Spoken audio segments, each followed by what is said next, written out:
A palavra de Deus ela é viva, perfeita e eficaz. E o registro bíblico de hoje nós vamos fazer uma análise sobre o que é uma tradução e uma transliteração. Por quê? Recentemente postei um vídeo no canal a respeito de uma leitura comparativa e reflexiva do Salmo 23. Comparei a tradução que nós temos, uma das várias traduções que nós temos, com uma transliteração. Ou seja, o que é o termo transliterado e o que é o termo tradução. Para não me estender muito, a versão que eu usei naquele vídeo é a King James, que é a versão que eu gosto de usar para estudar, que é a que mais é a tradução, que mais se aproxima do original, é a tradução da língua inglesa, do anglicanismo. Não vou entrar em muitos detalhes, aprofundar a história dessa tradução, mas é a que se aproxima do fiel, mas não é, ainda assim, se você for pegar o significado de tradução, é aquilo de sentido, os significados que eu achei mais próximo seriam do dicionário de Oxford, tá? Um dicionário muito importante da língua, inclusive também da língua inglesa, no sentido figurado, aquilo que reflete, que expressa de forma indireta repercussão, imagem ou reflexo, ou seja, de forma indireta. Se você pegar a base latina da língua e pegar o hebraico, o cirílico, que é a base russa, o inglês, que é mais próximo de um saxão, ou seja, são ramos linguísticos diferentes. Se você pegar o italiano, o espanhol, são muito próximos, porque eles têm a base latina como nós. Se você for pegar, por exemplo, o coreano, o japonês ou o próprio hebraico, são linguagens que usam símbolos, eles têm uma base linguística e uma forma diferente. Tanto é que o hebraico ele é começado de forma oral, ele é iniciado de forma oral lá no Antigo Testamento. Então, fica aqui o significado e um outro também, explicação de significado de algo, interpretação e compreensão, ou seja, atos humanos. Então, uma tradução passa pelo crivo de quem está fazendo a tradução, difere do original, que é uma base oral, o hebraico. Então, se você for pegar, por exemplo, o que é transliteração, aí de fato você entende que é representar os caracteres, ou seja, retroconversão, puxar do que aquele símbolo junto com outro símbolo significa a palavra no sentido original. E transliteração não é uma tradução. Transliteração é o uso de acentos, ligaduras, resolve problemas de determinados caracteres entre os alfabetos, ou seja, tem palavras, como por exemplo no grego isso também acontece muito, que às vezes aquele significado que o tradutor pôs não significa a amplitude do que quer dizer, e a gente acaba restringindo e limitando, porque assim, o latim tem uma base léxica, uma base diferente da nossa. Palavras, sentidos, acentos, coisas que no inglês, por exemplo, tem, no português não tem, coisas que tem no hebraico, que é uma língua que foi baseada quase toda oral, não tem. Então, se você analisar as regras de tradução e de transliteração, são coisas distintas. Então você não consegue enxergar às vezes, porque até a cabeça, a cultura é outra. Então é uma explicação básica, por exemplo, para você entender uma passagem muito importante, muito conhecida por nós, que às vezes passa desapercebido. Por exemplo, Gênesis capítulo 1, versos 1 e 2. No princípio, Deus criou os céus e a terra. Era a terra sem forma e vazia.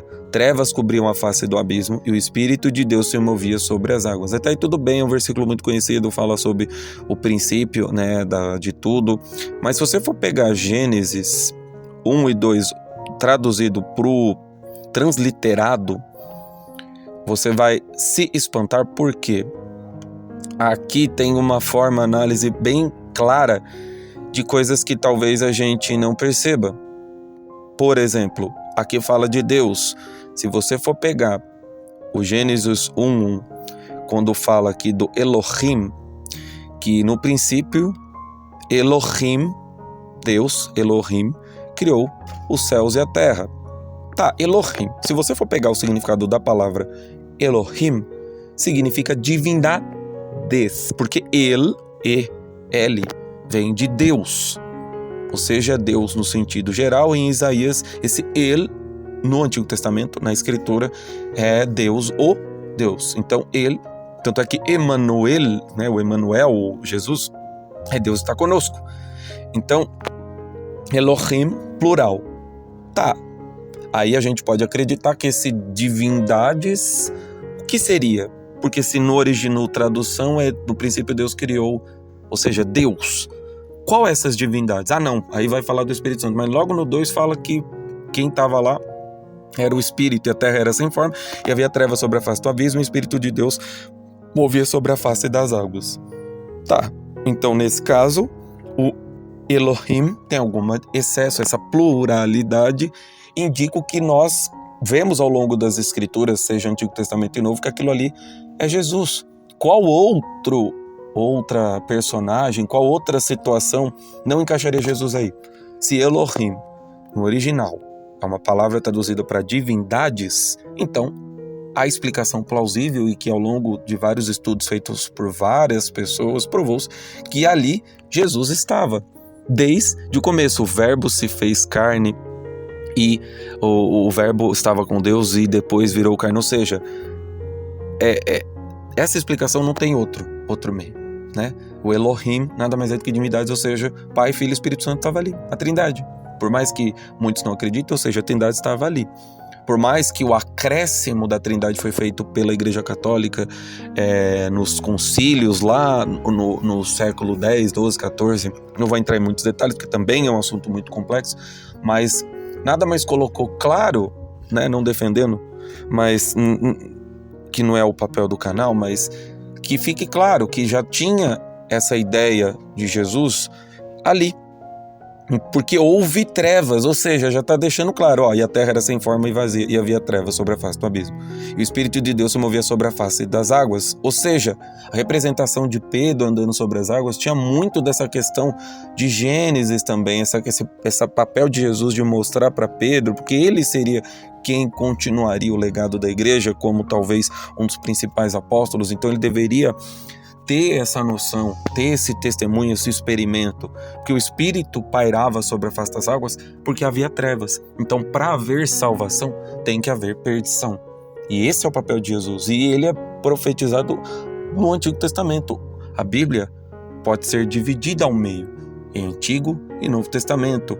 Mas ela é inteira falando a respeito disso. Após a desobediência de Adão e Eva, amaldiçoando a terra, para haver perdição, para haver salvação, tem que haver perdição. E ali a salvação começou a ser feita. Deus não premeditou nada, não permitiu, simplesmente aconteceu porque toda criatura que tem alma tem livre-arbítrio, então nós temos que crer nisso. Vídeo um pouco mais longo, né? Essa leitura, essa análise de tradução e transliteração um pouco mais longa. Foi só uma explicação, talvez inicial, futuramente eu volte a falar sobre isso, sobre possíveis traduções que nós temos, qual melhor, qual é a mais próxima do fiel. Eu já dei mais ou menos um indício, em vista do que eu tenho pesquisado. Espero em Deus que todos fiquem bem. Deus abençoe a todos. Muito obrigado por assistir até aqui.